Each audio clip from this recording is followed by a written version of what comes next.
1914-yilgi dunyo zamonaviy texnologiya, madaniyat va moda vaqti. Sivilizatsiya pikka chiqqan davr.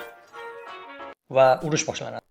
Katta urush kelayotganini hamma bilardi. Fransiya Germaniya tortib olgan yerini qaytarib olmoqchi edi. Germaniya esa barchaning yerlaridan ko'proq tortib olmoqchi edi. Va ular bahaybat ketib olgan kemalar qurib Britaniyani noqulay vaziyatga solayotgan edi. Ushbu ikki imperiyalar o'zlarini o'ta zo'r deb hisoblashardi. Lekin ularning tarkibidagi ko'plab turli xil odamlar bunday deb hisoblashmasdi. Ruslarning yordami bilan hatto ularning ba'zilari mustaqilliklarini ham e'lon qilishayotgandi. Hamma bir-biri haqida, bir-birlarining orqasidan g'iybat qilishayotgandi. Qolaversa, so'nggi yirik urushdan beri harbiy texnologiyalar ancha rivojlangandan hamma bir-biri bilan mushtlashishlarni xohlab qolgan.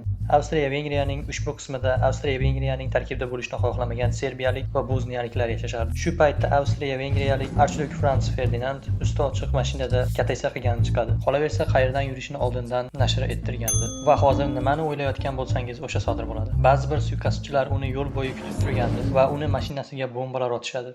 Lekin ular merganligidan uning ortidagi ba'zi bir ofitserlarni portlatib yuborishadi. Keyin archiduk Ferdinand eslikkina bo'lib berkinib oladi, Sarayevoni tark etadi va urush hech qachon sodir bo'lmaydi. Yo'q, adashdingiz. Archiduk hech qayerga ketmaydi va uni o'rniga jarohatlangan ofitserlarni ko'rish uchun kasalxonaga boradi. Haydovchi noto'g'ri yo'lga kirib qoladi va tasodifni qarangki, mashina suiqasdchilardan birining oldida o'chib qoladi. U Ferdinandni otib qo'yadi.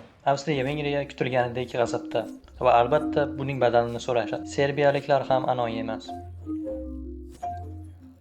Avstriya-Vengriya sherigi Germaniyaga shunday deydi: "Hey Germaniya, biz Serbiyaga urush e'lon qilamiz." Germaniya esa xuddi shuni xohlayotgandi. Shunday qilib, Avstriya-Vengriya Serbiyaga bir uyum uddalab bo'lmas talablarni jo'natadi. Agar Serbiya bosh tortsa, ular urush e'lon qiladi. Avstriya-Vengriya Germaniya bilan do'stlar va Serbiyani Rossiya himoya qiladi. Fransiya esa Rossiya bilan do'st. Shunday qilib, hamma bir-biriga urush e'lon qiladi. Chernogoriya ham mojaroga qo'shiladi. Fransiya va Britaniya o'rtasida ham biroz do'stlik aloqasi bor. Va Fransiya Britaniyaga qarab: "Hey Britaniya, meni qo'llab turasan?" Britaniya bo'lsa, balki. Keyin ular qo'shilmaslikka qaror qiladi va bu Germaniya uchun yaxshi yangilik, chunki ularda reja bor. Ular Rossiyani ulkan va palapartish ekanini biladi va bu Rossiyaning urushga kirishini sekinlashtiradi. Ushbu qo'mondonning boshchiligida Germaniya bor qo'shinini Rossiya tayyor bo'lishidan oldin Fransiyaga yashin tezligida olib kiradi. Fransiya zabt etilgandan so'ng barcha qo'shinlarni Rossiyaga jo'natishadi va uni ham zabt etishadi. Keyin biz hammamiz nemis tilida gaplashib, paffer fantastik. Faqatgina bitta muammo bor. Fransiyaning Germaniya bilan chegarasida ko'plab qal'a va himoya punktlari bor. Germaniya ular bilan urushib vaqt yo'qotishni istamaydi. Shuning uchun uni atrofidan o'tishni reja qiladi, Belgiya orqali. Belgiya neytral davlat. Germaniya esa uning ichidan 750 mingta askari bilan kesib o'tmoqchi. Ular Belgiyani ovozini o'chirib qisib o'tirishini kutishmoqda. Lekin ular bunday qilishmaydi va qarshi hujumga o'tadi va mardlarcha urushda urushib nemislarni sekinlashtiradi. Undan ham yomoni Britaniya paydo bo'ladi va ular Germaniyaning neytral davlatlarga hujumidan g'azabda. Shuning uchun ham ular Germaniyaga urush e'lon qiladi. Keyin esa Germaniya Belgiyaga kirib keladi va qirg'inlar olib bo'ladi. Ular shuningdek nayzalar taqib yurishadi va ba'zida formalariga bosh so'klari ham. Ular yomon yigitlarga o'xshab ko'rinishmoqchi emas. Eplashdi. Ittifoqchilar propaganda ekstravaganzadan foydalana boshlaydi va ular dunyo aholisining fikrini o'zgartiradi. Ayniqsa Amerikada. Amerika prezidenti o'zini avliyoman deb hisoblaydi va hammani tinchlikka chaqirishni boshlaydi.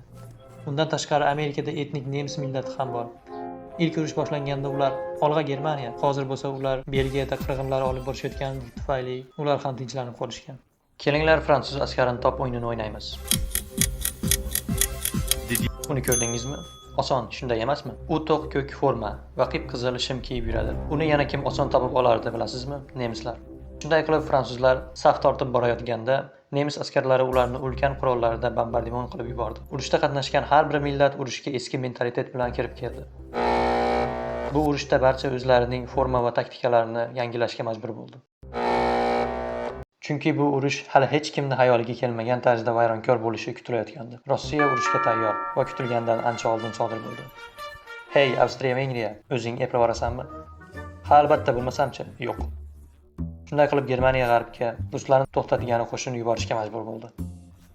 Avstriya-Vengriya armiyasi boshlig'i ushbu yigit. U kelishgan bo'lsa ham, lekin urushda eng zo'r strategiya emas edi. Avstriya-Vengriya Germaniyani barcha maslahatlarini inobatga olmaydi va muammoga yo'liqishi bilan Germaniyaga yugurib keladi. Urushni boshida hatto kichik Serbiya bilan Avstriya-Vengriya askarlari ularga qarshi bo'lgan urushda ko'tiga tepib qaytarib yuborishadi.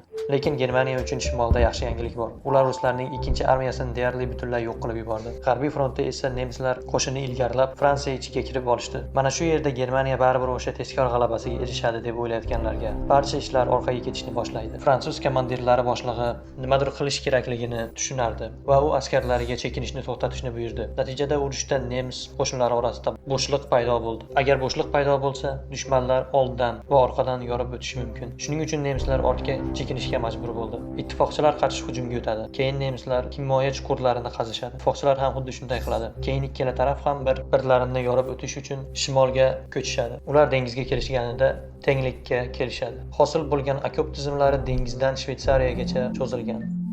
G'arbiy frontda Xandaq urushining boshlanishi. Hozir uni qanday bo'lishini ko'rib chiqamiz. Ikkala raqiblarning okopi va o'rtadagi yer. Ulardan biri ikkinchisini yuzlarcha, minglarcha artilleriya qurollari bilan o'qqa tutadi va bu vazda haftalar davom etgan.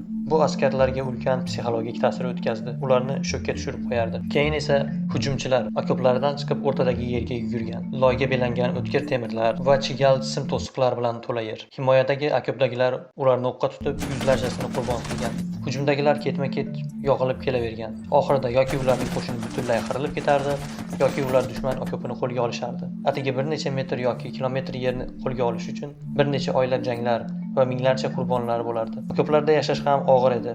O'liklar, odamni butunlay yutib yuborishga qodir loy, zararli suvga to'la hovuzlar, kalamushlar, kasalliklar, ulansa hid. Shunisi ajablanarliki, millionlab askarlar shunday og'ir sharoitda yashashga majbur edi va ularning boshliqlari ularga aynan shuni buyurdi.